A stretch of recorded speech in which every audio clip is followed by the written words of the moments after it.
Hello， 大家好，欢迎来到麦式音响的 YouTube channel。那很久呢没有像今天一样热闹，就是有这个大型的桑巴，然后大的无线重低音以及大的无线后环绕。那我们今天要开箱的呢，就是飞利浦他们所最新推出的旗舰桑巴产品哦，在大家眼前的这个 TA FB1， 然后在我手边的无线后环绕 FS1， 以及这个超级大的无线重低音 FW1 哦。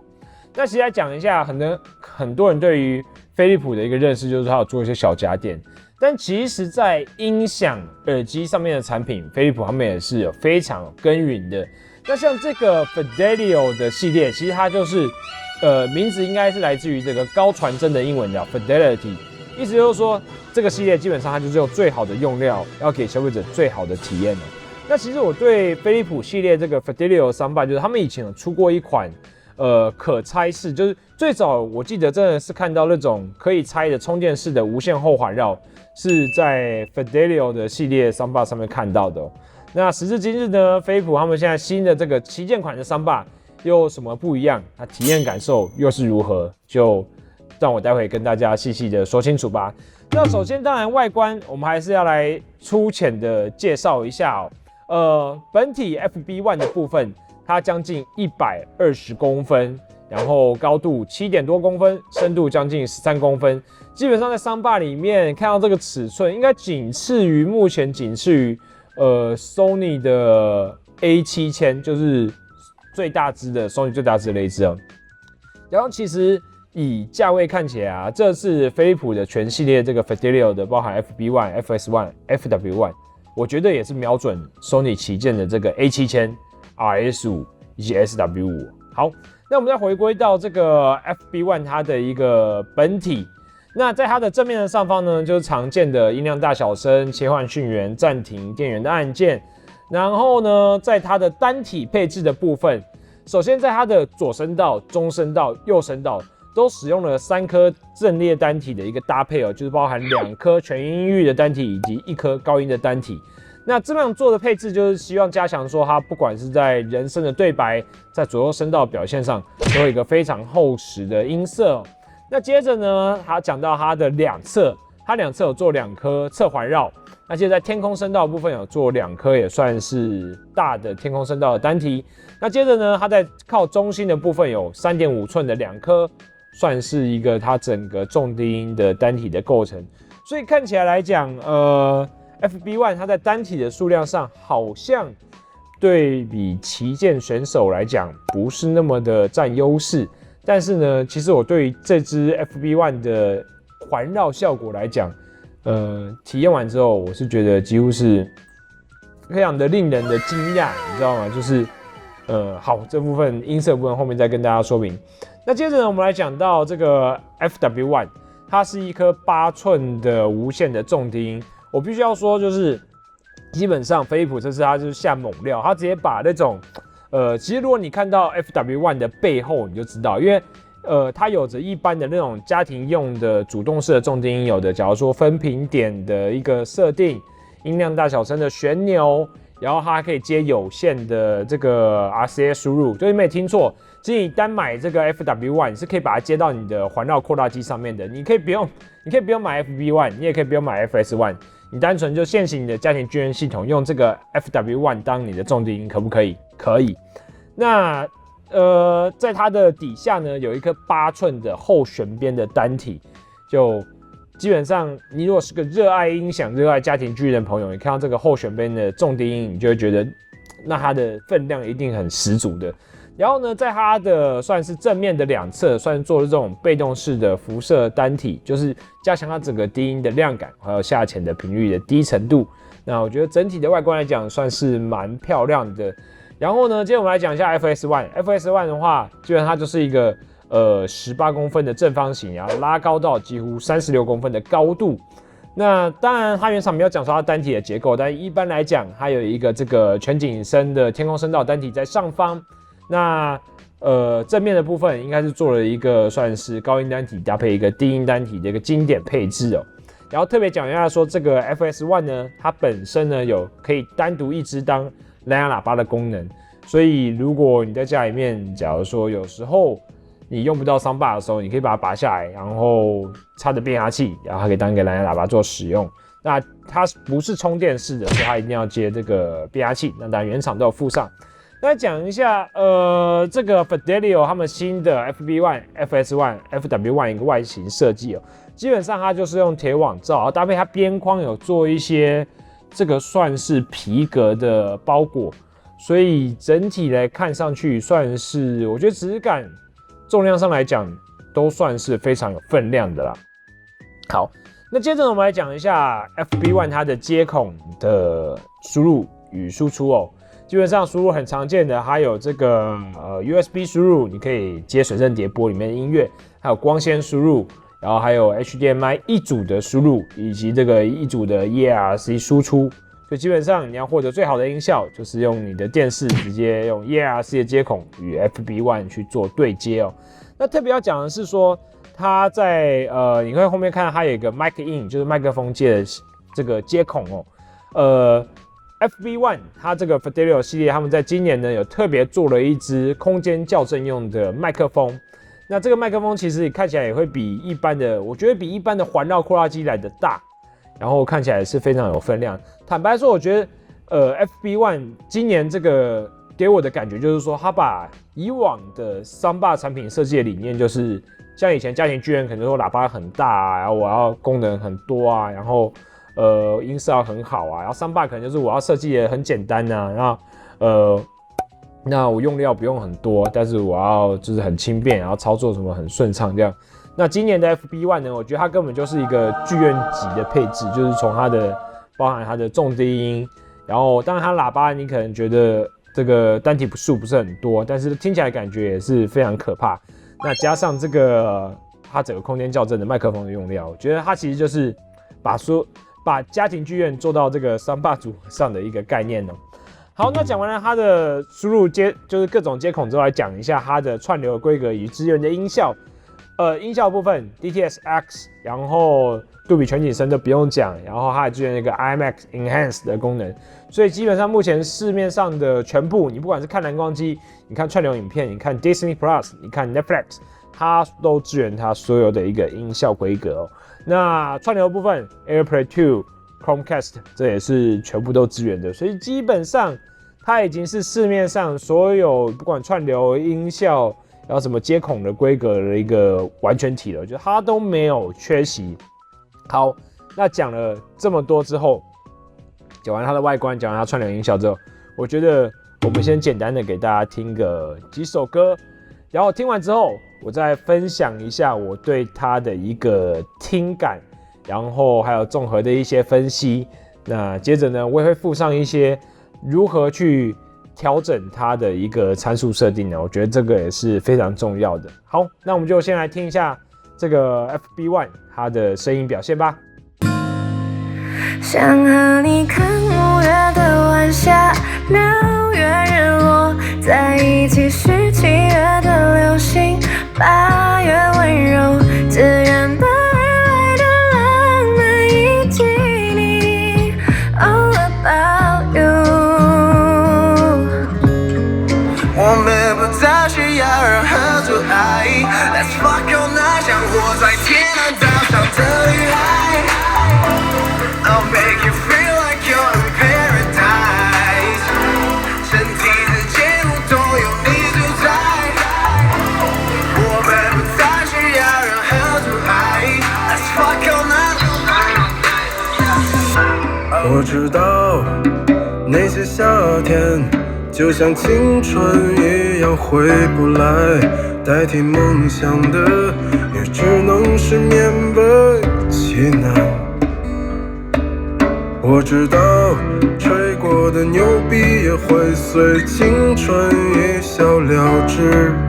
让我困在城市里纪念你的生命，也许云端里有精灵接近我的心，就让我们一起闭上眼睛。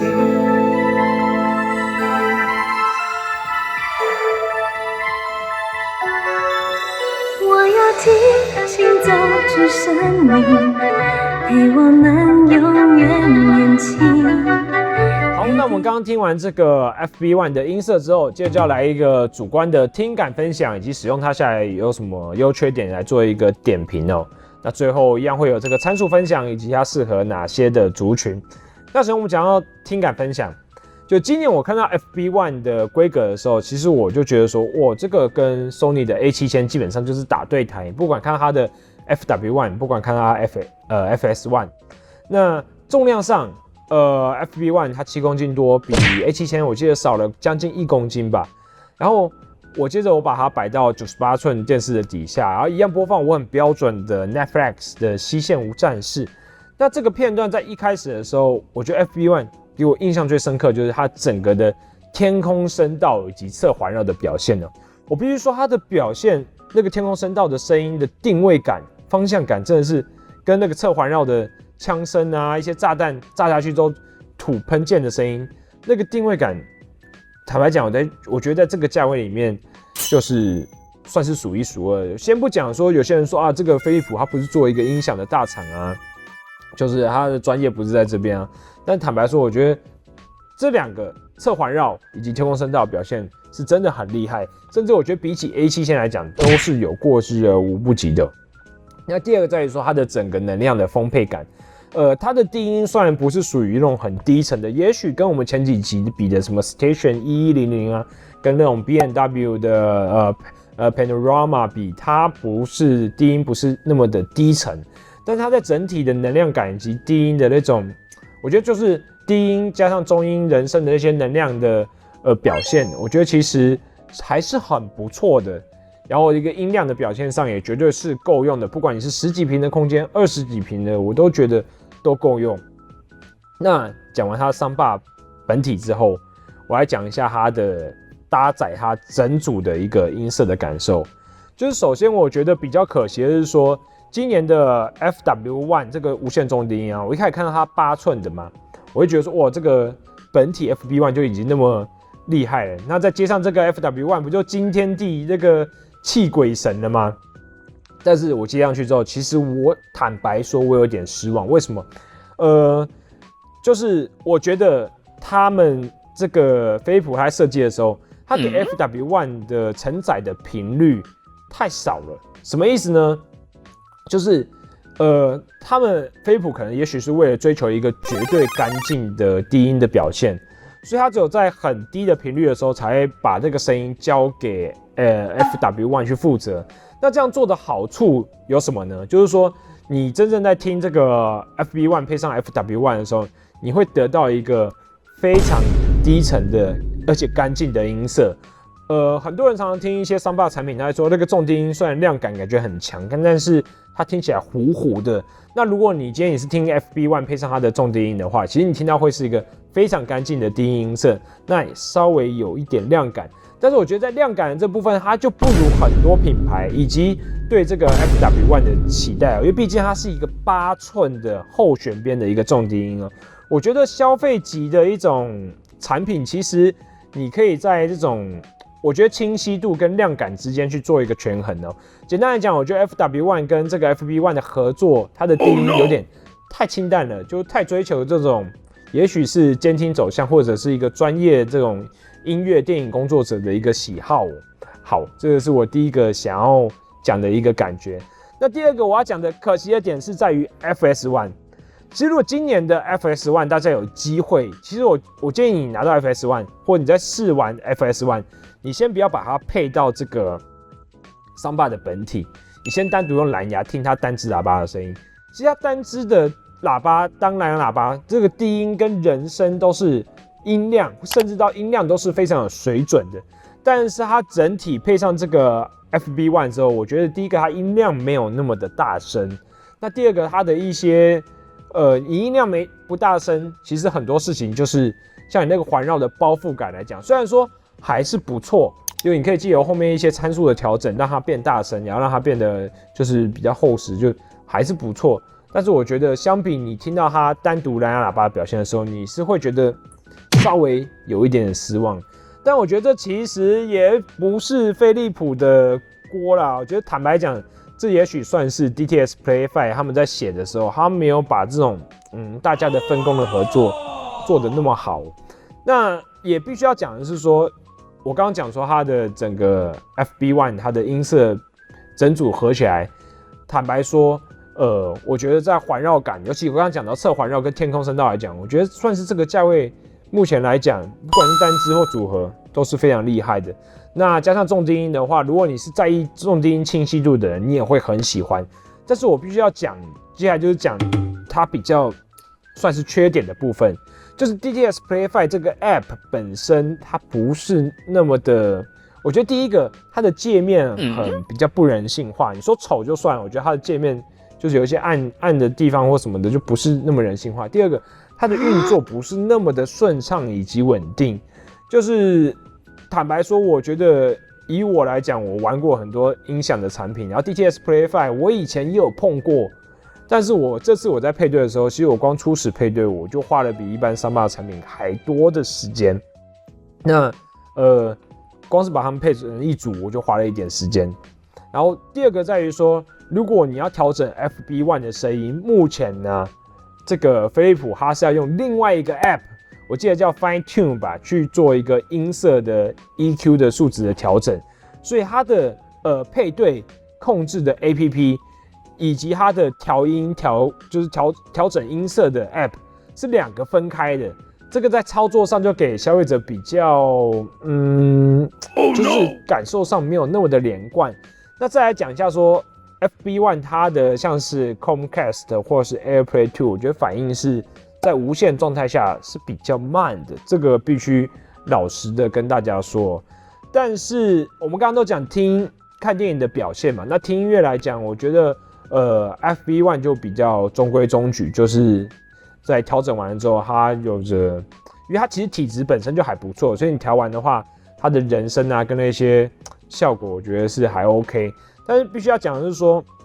在这个也许我们在后面参数讲这样子，就是我在使用的时候，我是有遇到后环绕稍微有断线的情况，但是我必须要重新再声明一次其实我目前拿到手上的这个版本。它算是一个工厂的早期的样品，那跟正式的大家拿到手上的还是会，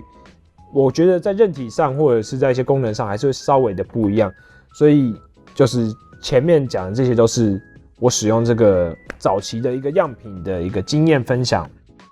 好，那讲完了它的一个优点、缺点之后，我们要来一个参数分享。首先呢，配对这部分我就不讲了，因为配对这个东西，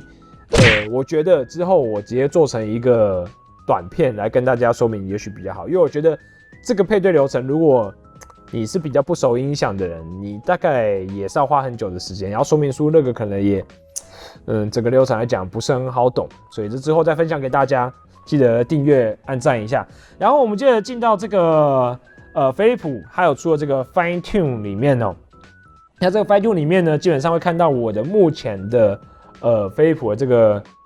FB1， 我已经配对好一个环绕组合了。那我配对好环绕组合之后，大家会看到底下还有这个音乐、语音、电影、Stadium 算体育场吧，跟自定。那这边呢，如果你想要听音乐效果好一点，我就是要用自定去做一个音色的 EQ 的修改。那在最底下呢，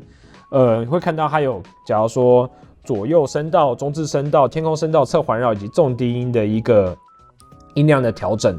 那这边大概还要再讲一下，因为它这操作起来，我觉得调整音量这部分也是有一点复杂。而在中间部分呢，会看到它有一个环绕声的声音控制，那有上混 Up Mix 标准，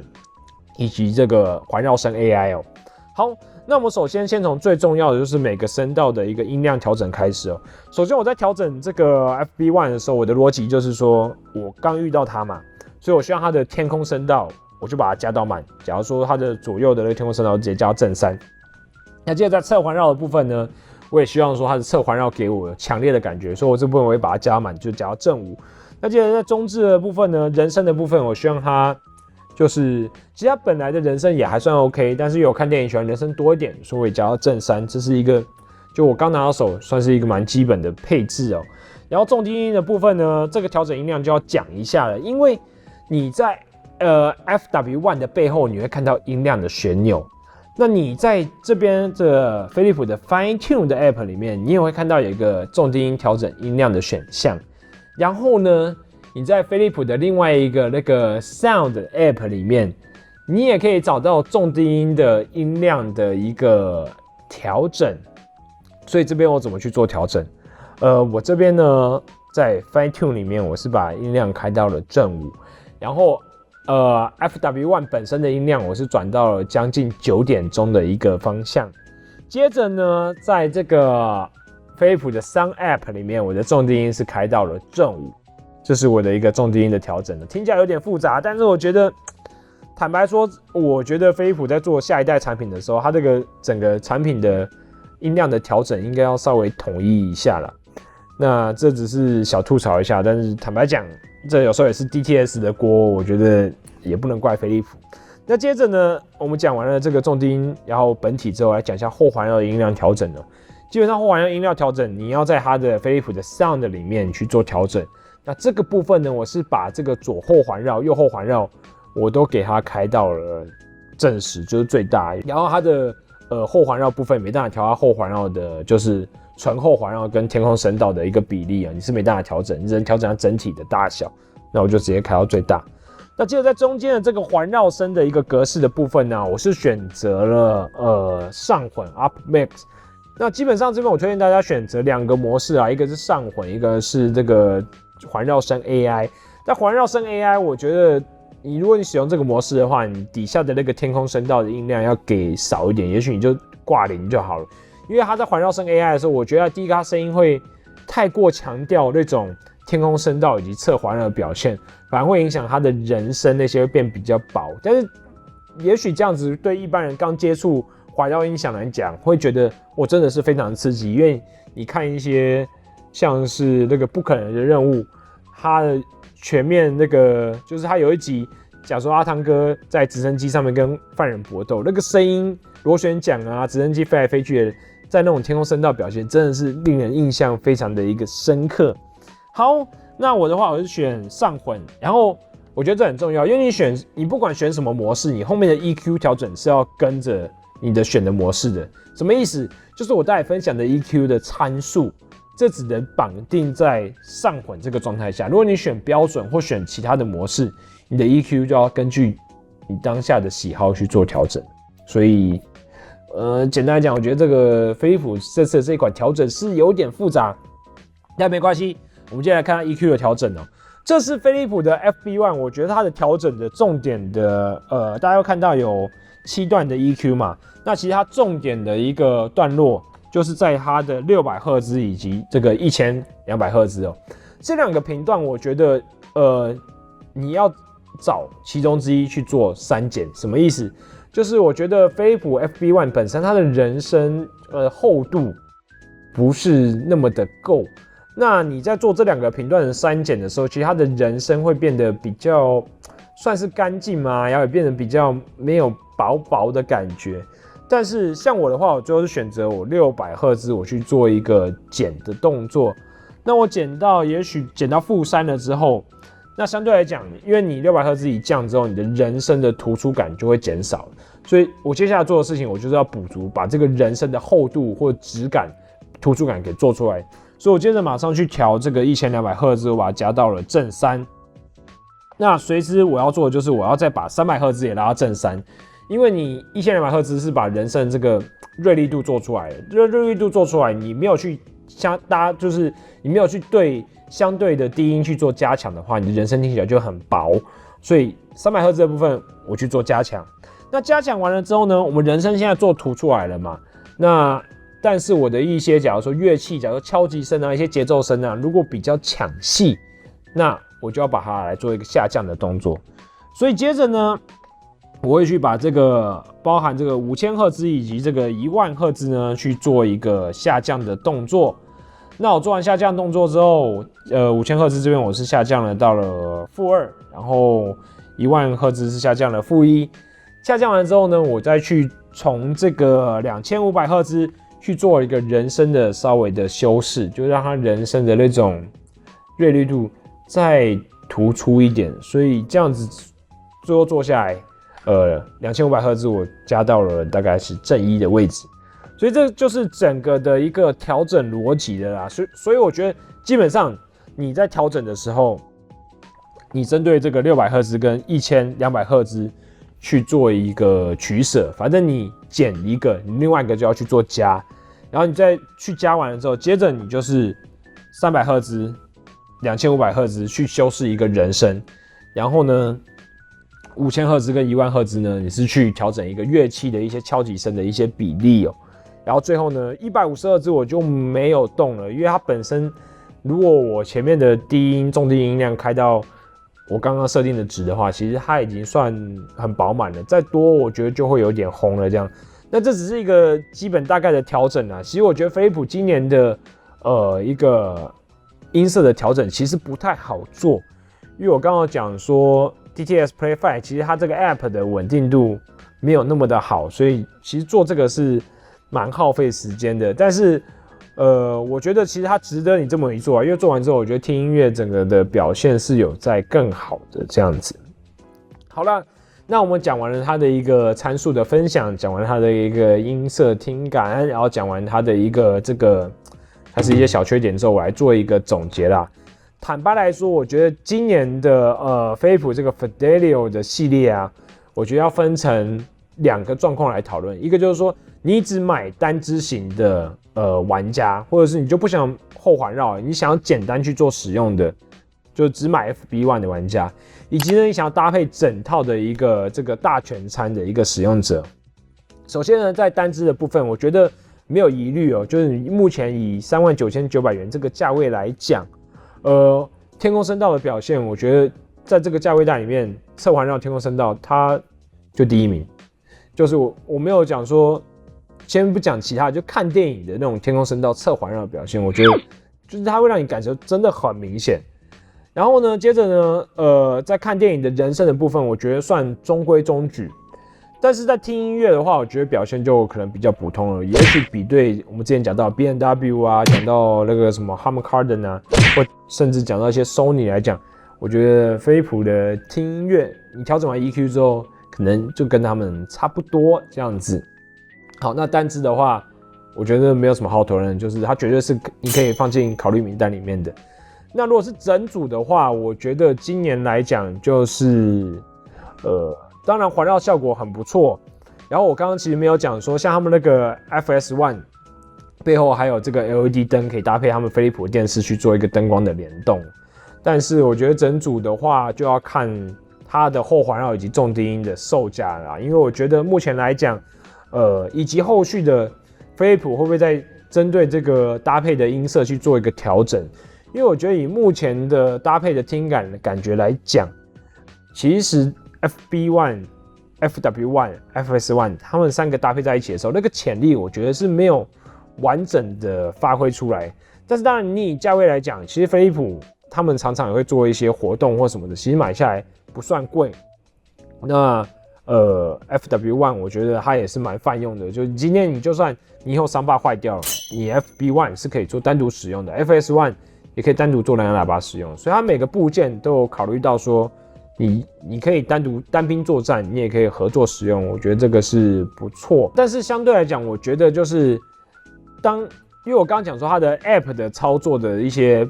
配对比较复杂，操作比较复杂嘛，所以相对来讲我就比较没有那么推荐。为什么？因为当你今天只有一支 FB1 的时候，其实它不用讲到什么配对啊，没有讲到什么，就调整上来讲也比较简单。但今天你东西一配多之后，其实它整个复杂度我觉得就有。那个对一般人来讲，我觉得其实又有一点难度。所以这整个配起来就是